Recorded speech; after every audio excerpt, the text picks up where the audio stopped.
There was a point in my life where I realized something unsettling. I didn't feel supported anymore. Not because people didn't care, but because the support I used to have no longer fit the life I was actually living. And for a long time, I made that mean something was wrong with me. But here's the truth most high performers never hear. Your support system doesn't break because you failed. It stops working because you've outgrown it. Let's talk about why that happens and what to do when it does. If you're new here, my name is Corrie Logaitis, otherwise known as Corrie Low. I'm a keynote speaker, leadership strategist, and author of the upcoming book, The 5 Overwhelm Culprits. And today we're talking about one of the most overlooked causes of burnout, isolation, and overwhelm. Not lack of effort, not lack of resilience, but lack of true support at the level that you're operating at now. Most people think support systems fail because friendships drift. People get busy, life gets complicated. But that's not the real reason. Support systems stop working because they were built for the previous version of you. A version with a different capacity, different stakes, different responsibilities, different pressure. When your life evolves and your support doesn't, the gap becomes bearable. And that gap often feels like loneliness, even when you're surrounded by people.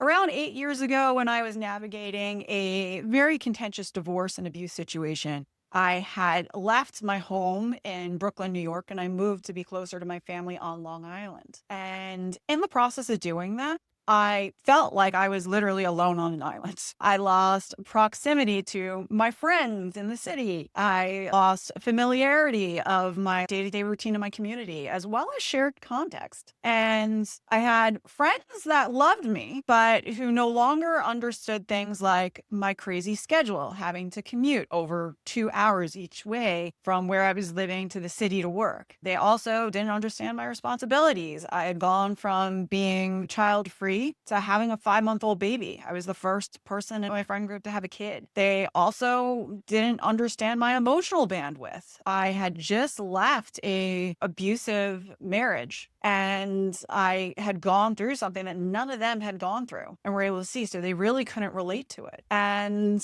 in addition to that, there was also my reality as being a single parent rebuilding everything. So it wasn't that the people I had surrounding me disappeared. They were still there. It was that my life changed and my support didn't.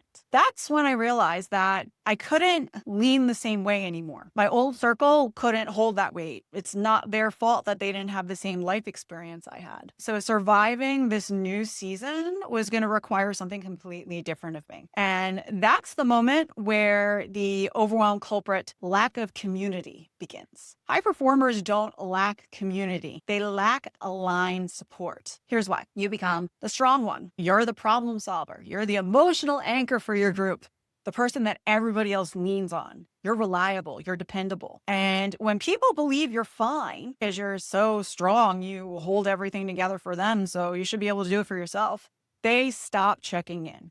And this isn't out of cruelty, but out of assumption. Support disappears fastest for the people who appear to be the most capable. Most adults think community means family, friends, people who know you. But knowing you is not the same as supporting you. Many high performers, they don't have a true support circle. They have a responsibility circle. They have people they manage, people they show up for, people they hold together. And that's not community, that's pressure. And this isn't a personal failing. Modern life is built for shared responsibility, distributed emotional load, ongoing adult support, especially for leaders and especially for those who are parents and caregivers. When pressure increases and support doesn't, burnout becomes inevitable. High performers don't collapse from pressure, they collapse from unsupported pressure. Now, this is where everything changes. You don't need more people, you need the right rules. That's why I teach the concept of curating your support system intentionally, not based on history or convenience or proximity, whoever's around, but based on what season your life actually requires. Your support system should evolve the same way that your leadership does. So if you want the full breakdown, I walk through this in detail in episode 36, where I introduce you to a framework I call your personal board of directors. It outlines the 5 support roles that every adult needs and how to build them without any guilt, drama, or burning bridges. We'll link that episode for you in the show notes and the end screen.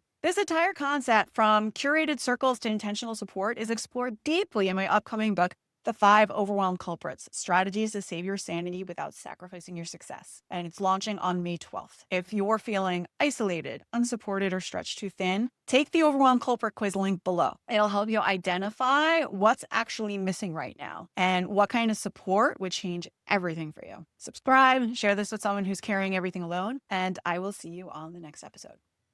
Thanks for checking out The Next Step with Corrie Lowe. If this episode resonated with you, share it with a friend, subscribe, and leave a review. Together, we'll transform overwhelm into action, and we'll keep taking the next step towards confident leadership. See you next time.